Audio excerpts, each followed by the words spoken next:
कि आपको आसन उनका लगाना है। वहां पे आप उनको कंट्रोल आप करोगे, आप ये नहीं बोलोगे कि नहीं आपसे जितना होता है उतने करो। अगर ये करोगे तो डेफिनेटली आप वो उनकी जो इंजुरी है बढ़ेगी। क्यों? क्योंकि आपने जितना करना था उससे कई गुना ज्यादा कर दिया और मसल में स्पाज्म आ गया, मसल स्ट्रेन हो गया, या फिर हम बोलते हैं कुछ ना कुछ डिस्क उनकी है जो बाहर निकल गई और नर्व रूट को कंप्रेस किया, तो उसका पेन तो बोलते हैं अरे हो गया, पेन बढ़ गया। तो ये चीजें नहीं होना चाहिए। इसलिए हमें पता होना चाहिए कि जो फिजियोथेरेपी एक्चुअली कंसेप्ट जो टीचर्स ने आपको सिखा दिया आगे आके, तो वो कंसेप्ट क्या है। इनिशियल डेज चैलेंजिंग होता है, मेरे लिए एक्चुअली बहुत ज्यादा challenging, because I am from the commerce person and after that just came in the yoga. तो ये चैलेंजिंग होता है कि ये ऐसी चीजें पता होना चाहिए। बट डेफिनेटली अगर आपको इस चीज में एक्सपर्ट बनना है तो आपको ये चीजें आपको पता होना चाहिए। अब जैसे आई थिंक एंथ्रोपोमेट्री नाम का एक सब्जेक्ट है, तो आपको शायद से होगा या फिर सिखाया होगा दोनों। तो फिजियोथेरेपी सिखाते हैं, हर किसी का बॉडी टाइप अलग अलग होता है। अभी बॉडी टाइप तो वो 3 बॉडी टाइप मेजरली होते हैं कि एंडोमॉर्फ, मेसोमॉर्फ और एक्टोमॉर्फ। ओके, अलग अलग। इसके अलावा भी और कुछ होते हैं। ओके, कल मैं आपको सेशन में आपको बताऊंगा। तो बॉडी टाइप के अनुसार आप ऑप्शनल आसन आपके स्टूडेंट्स को करवाएंगे। ऐसा नहीं बोलेंगे अरे बच्चा तुझे ये आसन आता है तो यही करो, no. Because you are the coach, you are expert in that field, so you will choose that particular asana. You have to teach this one asana. कि उसको आसन विजिबल होना चाहिए, पहली चीज। अगर किसी का मान लो किसी की बॉडी में फीमर बोन लॉन्गर है, ओके, ऐसा भी होता है। ओके, फीमर बोन लॉन्गर है, तो आप उसके लिए कौन सा आसन करोगे? उसके लिए आपको दिया है आसना की ऑप्शनल आसना, आप टीचर हो उसे सजेस्ट करो। कौन सा सजेस्ट करोगे? ओके, अगेन और दूसरा, इसका फीमर बोन है तो ये बोन लॉन्गर है, चलो नाम छोड़ दो, थाई बोन लॉन्गर है, डजंट मैटर। देखो नाम ये जो है तो ये थोड़ा सा हम बोलते हैं कि साइंटिफिक लैंग्वेज के नाम है, ना ही हमारा इंडियन लैंग्वेज है, ना ही कहीं और फीमर बोन, बट हम थाई बोन किसी का लॉन्गर है। तो उसके लिए कुछ आसन ऐसे होते हैं, आप देखो किसी को देखोगे उसमें कुछ आसन ऐसे उनके लिए सबसे अच्छे हैं।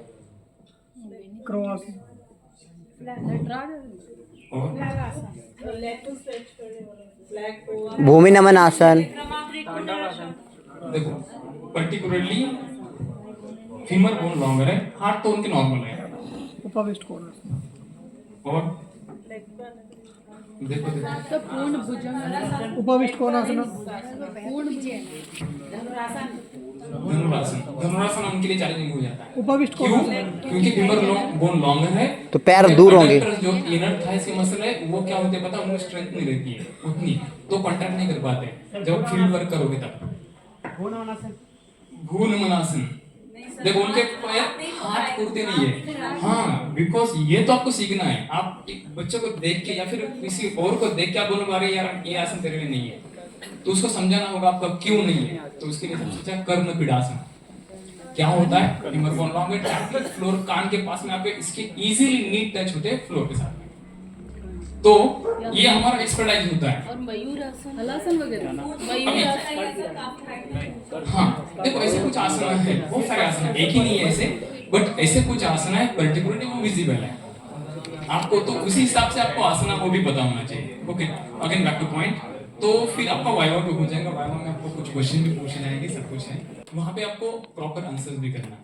अगर नहीं आता तो आप बिंदास बोलिए सॉरी सर ये तो नहीं आता है, next time definitely I will करते। गलत मत पूछो, नहीं आता है नेक्स्ट टाइम ये करो। हाँ, जितना आता है उतना कॉन्फिडेंस फील करो, आपके अंदर कॉन्फिडेंस होना चाहिए। आप जब बात करोगे तो वो भी आपका प्रॉपर वे से आना चाहिए कि आप कैसे बात कर रहे हो। ओके, तो जब आप सोच रहे हो सोचो, बोलो, या फिर बोलो कि सर एक just give me one time, कि आप 1 मिनट का टाइम दीजिए, मैं थोड़ा कंफ्यूज हो रहा हूँ कि पर्टिकुलरली ये आसन है तो उसके लिए।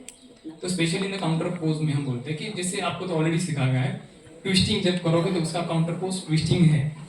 बैक बेंडिंग जैसे चक्रासन किया उसका, फिर फॉरवर्ड बेंडिंग, फॉरवर्ड बेंडिंग करना। पाद हस्तासन। कर सकता है क्या?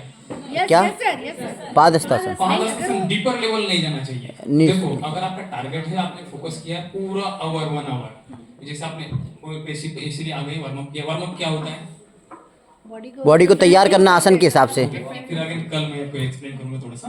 वार्म अप किया, स्पेसिफिक वार्म अप किया, पेशेंट आसन के लिए, फिर आप गए पर्टिकुलरली उस लेवल तक आसन तक, तो आपने चक्रासन किया, फिर हम बोलते हैं त्रिभासन, सब कुछ आसन किया, इंटेंस किया, तो उसका काउंटर पोज इंटेंस नहीं होना चाहिए। अपोजिट होना करो बट थोड़ा कम करो, बिकॉज वो आपका टारगेट नहीं है अपोजिट करना, उतना इंटेंस करना टारगेट ही नहीं है। नहीं तो आप क्या करो, बैक बेंडिंग पूरा इंटेंस करो, कमर को हेड टच करो बीच से, फिर आगे आ रहे हो पूरा टच करे नहीं जा रहे हो। You have to go very lightly, easily होना चाहिए, क्योंकि आपका टारगेट है कि पर्टिकुलर आज हम बैक के मसल यूज करें, कल हम इसको यूज नहीं करेंगे, कल हम इसको रिकवरी के लिए टाइम देंगे, बिकॉज डोम्स क्रिएट हो जाते हैं बॉडी के अंदर। अब डिपेंड कि डाइट कैसे चल रहा है वो पर्सन का, उसके ऊपर वो रिकवरी कैसी होती है। तो आपको जब लिखोगे वो भी, तो आपको माइल्ड आसना जो काउंटर पोज के लिए होना चाहिए।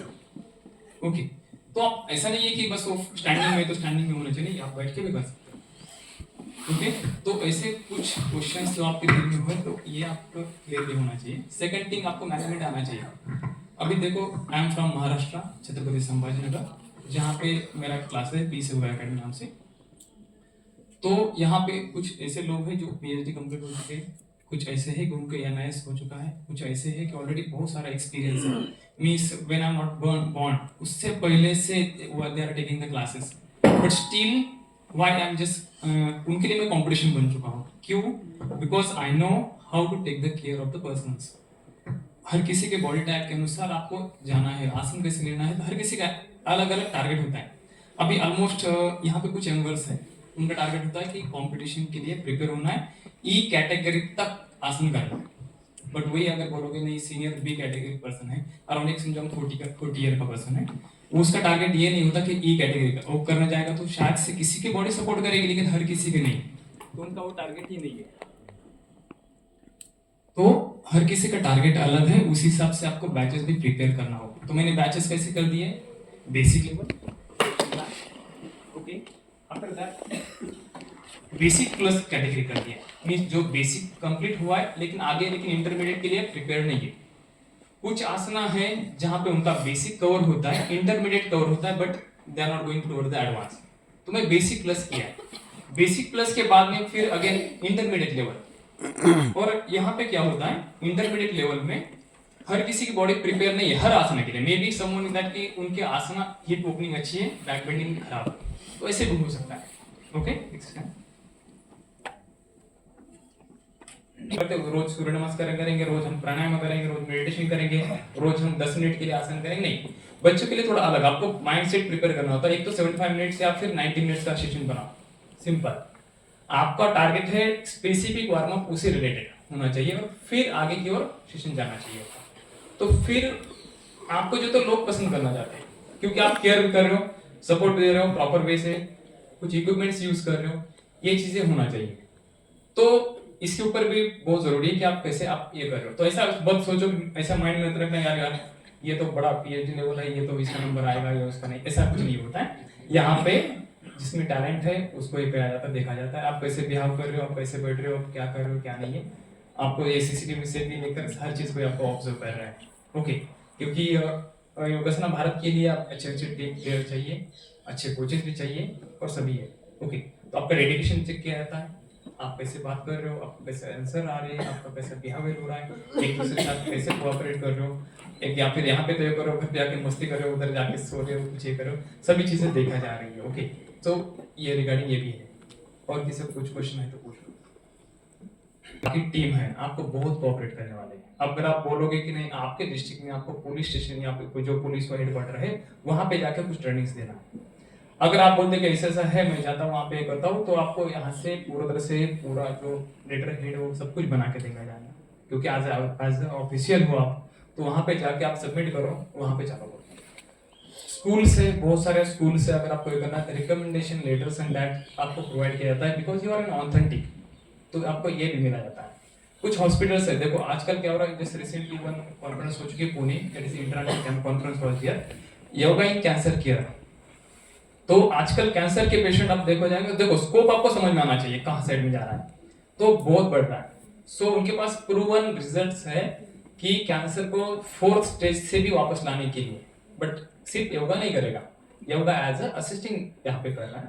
तो आपको कुछ मेडिसिन है जो केमो उनके ऑलरेडी चल रही है, वो दवाई वो तो चल रही है, बट वो दोनों में जो कंट्रोल ग्रुप में एक रिसर्च किया गया, और जो कंट्रोलिंग टैबलेट्स वो खा रहे, सब कुछ दवाई कर रहे हैं, प्लस योगा कर रहे हैं, तो योगा का अंदर उनको रिकवरी ज्यादा मिली।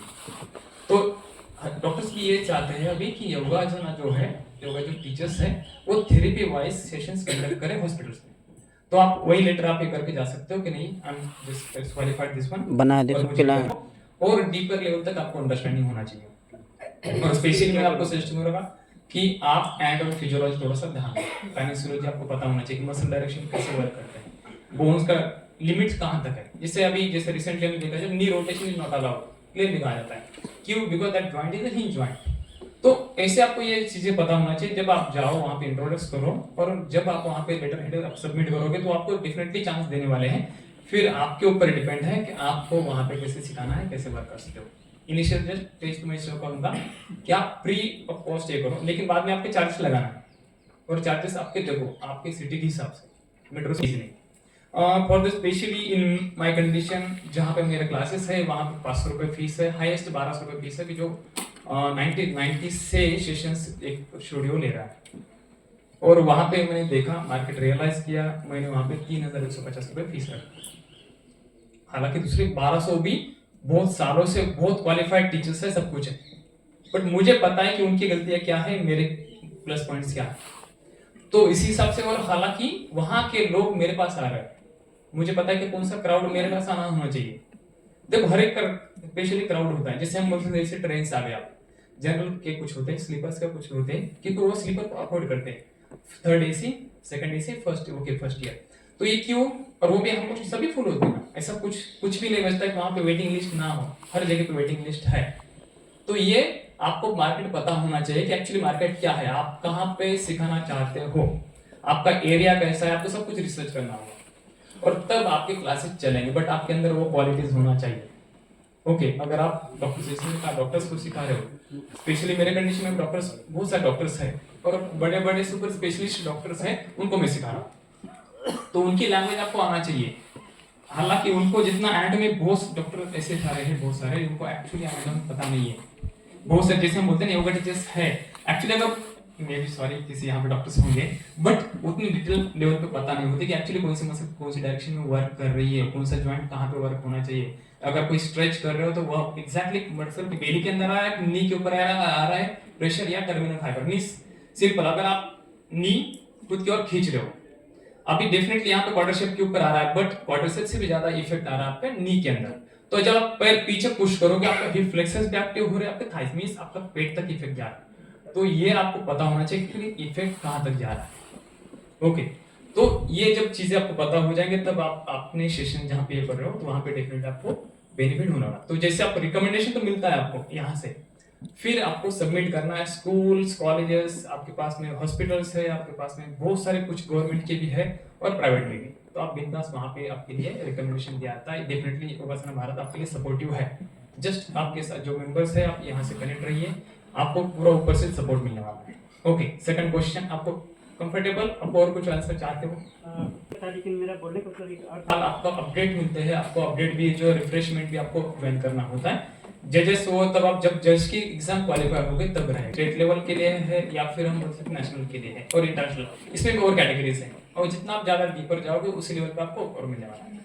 तो उसका कुछ नॉर्मल फीस आई थिंक जैसे Maharashtra state having the 500 rupees fees for the state level. Okay, fees कुछ ज्यादा रहते हैं, ऑनलाइन ट्रेनिंग सेशन रहते हैं और ऑनलाइन उसमें उसका जो ये रहता है तो आपको जो सीओपी होता है वही पढ़ाया जाता है, दूसरा कुछ नहीं। कि आपके रूल्स क्या होते हैं, रेगुलेशंस क्या होते हैं, जज अगर आपको जज बनना है, जज के रूल्स और ड्यूटीज क्या होते हैं, रेफरीज है, रेफरीज के ड्यूटीज क्या है, ये सभी चीजें। ओके, तो ये सभी चीज आपको पता होना। जैसे अभी आज यूट्यूब जैसे बोल रहे थे अलाइनमेंट कैसी होना चाहिए, तो ये एज अ कोच के रिस्पॉन्स से भी देखना जाता है। देखो कोच जो होता है वो ऑलमोस्ट रेफरी भी बनना चाहिए, उसमें जज भी बनना चाहिए। क्यों? क्योंकि अगर आप पहले से प्रॉपर प्लानिंग के साथ जा रहे हो तो डेफिनेटली आपको रिजल्ट, आपको मेडल्स मिलते हैं। ओके, एक्चुअली नेक्स्ट टॉपिक ये, जैसे लास्ट ईयर से मैं मेहनत कर रहा हूँ कुछ स्टूडेंट्स के ऊपर और 2025 के लिए मैंने टारगेट रखा कि नहीं, जो महाराष्ट्र के जो ट्रॉफीज है और छत्रपति संभाजी जो मेरा डिस्ट्रिक्ट है वहां पे मुझे महाराष्ट्र के लेवल पे उठना चाहिए, तो उसके ऊपर से मैं वर्क कर रहा हूँ बच्चों के ऊपर। ओके, तो ये टीचर की ड्यूटी है कि उसे सब कुछ चीजें पता होना चाहिए कि कौन सा प्लेयर कहाँ पे वीक है, कहाँ पे वर्क करना है, उस हिसाब से उसको ट्रेन करना है। वो पॉइंट्स आपको पॉइंट्स माइक्रो सिस्टम वो पता होना चाहिए, माउंटिंग डिसमाउंटिंग जो है वो पता होना चाहिए, आसन में कैसे रहना है, क्या गलती कर रहा है पहले बच्चा, क्या नहीं हो रहा है वो भी देखना चाहिए। और ऑप्शनल आसन में स्पेशली आपको बच्चों को आप ही आसन दोगे, ये थोड़ा फोकस करो। बच्चों को कौन सा आता है, क्या मिस्टेक क्या करती है, हाँ दोनों में देखना होगा आपको, बच्चों को ये आता है सही है या नहीं है, आसन विजिबल होना चाहिए, प्रॉपर वो जो कर रहा है उसके बॉडी टाइप के अनुसार है या नहीं है, ये भी आपको देखना है। तो इस हिसाब से आपको आगे के लेवल पे जाना है। तो स्पेशली आपके लिए जैसे कोच तो बन रहे हो यहाँ से एक सर्टिफाइड, आप अपने स्टूडियो के बाहर भी लिख सकते हो कि हम जस्ट योगासन भारत का ऑफिशियल ऑथेंटिक योगा कोच हो, आप अपना लिख के भी ये कर सकते हो। ओके, तो आपके लिए तो बड़ा ये हो रहा है। तो आई थिंक आपको इसमें जो गाइडेंस है तो सर सबसे अच्छा करेंगे अभी ज़्यादा, इसके लिए ज़्यादा तो मुझे इतना डीपर लेवल पता नहीं है। ओके, ये तो रहेगा। ओके, एक ही शेड्यूल फॉलो करोगे डेफिनेटली तो बोर होगा। फॉर द स्पेशली जो सीनियर्स है जिनका टारगेट ऐसा नहीं है कोई कंपटीशन खेले, नहीं, उनका टारगेट है फिजिकल एंड मेंटल फिट, तो उनके लिए आप रोज आके वही करवाओ ना, हर दिन अलग अलग। तो इस हिसाब से मैंने कुछ शेड्यूल ऐसे किया कि जैसे साल भर में शीर्षासन कर रहे हो तो शीर्षासन 8 times only they will do साल भर में, सर्वांगासना 8 times, okay, Bhujangasana 8 times. What means 8 times? 8 times in India, 8 he bar repeat हो जाएगा, मींस आउट ऑफ ओके जो 365 डेज के अंदर से इस हिसाब से मैंने प्लान किया है। तो ना ही कोई लोग बोर होते, ऑलमोस्ट 2-3 महीने में कुछ आसना की सीरीज है जो कि नंबर नहीं आता है वो पर्टिकुलर आसन। देखो अभी ये डिपेंड करता है आपके स्किल्स कैसा है, आपका नॉलेज कैसा है और आप उसे इंप्लीमेंट कैसे करोगे। कुछ बेसिक आसन हम everyday I am taking like bhujangasana, that is a part of that particular, वो तो बहुत बेसिक है, वो तो आपको लेना चाहिए और वो इंटेंस नहीं है, हर टाइम से अलग अलग इसमें फोकस कर सकते हो। तो इसी हिसाब से आपके थीम ट्राई सभी Monday Wednesday Friday, so yes, Monday Wednesday Friday I'm taking the intense level. For that particularly I'm focusing on the Monday just like a back bending. For just Wednesday I'm going for the lower body, easy, एक दिन upper body लिया, एक दिन lower body लिया, एक दिन upper body, एक दिन लोअर बॉडी, ये सिंपल, क्योंकि रेस्ट मिलना चाहिए, रिकवरी मिलना चाहिए। तो मैंने अगर समझो बैक बेंड मंडे मेरा बैक बेंडिंग के ऊपर मैंने फोकस किया है, तो मैं वेडनेसडे को ट्यूसडे को लाइट ले करवाऊं, नॉट नेसेसरी कि उतना इंटेंस करवा दो, just go with the basic, क्योंकि बेसिक जितना अच्छा रहेगा उतना ही उनका जो तो मजबूत बिल्डिंग बनेगी मजबूत बनेगी। ओके, तो बेसिक पे आपको फोकस करना है। थर्ड डे जब आप जाओगे तो वहां पे हिप ओपनिंग के लिए फोकस करो। मे भी इस बार आप अलग देखो, आप एक मसल ग्रुप आपको पता होना चाहिए थोड़ा बहुत एक्चुअली कैसे वर्क करते हैं, कहाँ है।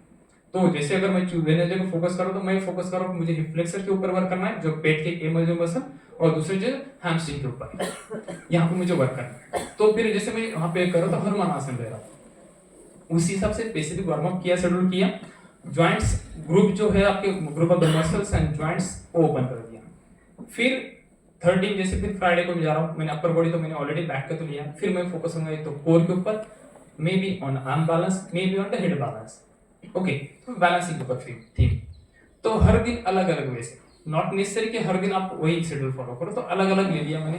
फिर मंडे आ गए, फिर लास्ट मंडे तो मैंने बैक के ऊपर फोकस किया था, बट इस बार इस मंडे को मैं फोकस कर रहा हूँ लेग बैलेंस के ऊपर।